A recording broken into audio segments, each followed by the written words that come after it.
Tuesday. So அதனால் கொஞ்சம் extra வேலை தான், லைக் ஃப்ரைடே மாதிரி. ஏன்னா இந்த 2 டேஸ் தான் நான் வந்து ஃபுல்லாக டெரஸ் அண்ட் அவுட் சைடு எல்லாம் க்ளீன் பண்ணுவேன். ஏன்னா அதர் டேஸ் வந்து நம்ம மாப் போட்டுருவோம். இன்றைக்கி மட்டும் தான் வந்து நான் க்ளீன் பண்ண முடியும். ஏன்னா டைசன் லோகன் ஜிம்மி வந்து இந்த 2 இடத்துல தான் வந்து ஃபுல்லாக ஃபுட்டு சாப்பிட்றது, அவங்க இருக்கிற இடம் எல்லாமே இங்கே தான். அதனால் அதை நான் க்ளீன் பண்ணிவிடுவேன் மார்னிங் எழுந்தோடனே. க்ளீன் பண்ணும்போது லோகன் என் கூட தான் இருப்பான். அவனை லாக் பண்ணிட்டு தான் நான் பண்ணுவேன். இந்த வீட்டில் டைசன் ஜிம்மி கூட நம்மளுக்கு டிஸ்டர்ப் பண்ண மாட்டாங்க. பட் லோகன் வந்து எனி டைம் என் கூடவே தான் வந்து இருப்பான். அண்ட் இதை முடிச்சதுக்கப்புறம் தான் வெளியில் போயிட்டு க்ளீன் பண்ணுற ஒர்க்கெல்லாம் பண்ணுவேன். இன்றைக்கி கேலண்டரில் மாநில பெண் குழந்தைகள் பாதுகாப்பு நாள் அப்படின்றத நான் பார்த்தேன். பட் அது எந்த அளவுக்கு வந்து நம்ம ஸ்டேட்டில் இருக்குன்றது எனக்கு தெரியல.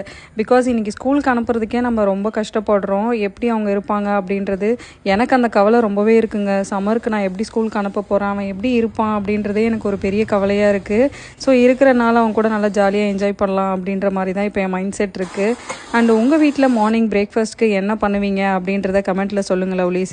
ஏன்னா நான் பிரேக்ஃபாஸ்ட் எப்போவுமே வந்து இந்த ஆல்மண்ட் அண்ட் எக்கு, ஓட்ஸ் இந்த மாதிரி தான் நான் எடுத்துப்பேன். நீங்கள் என்ன எடுத்துப்பீங்கன்றதை சொல்லுங்கள்.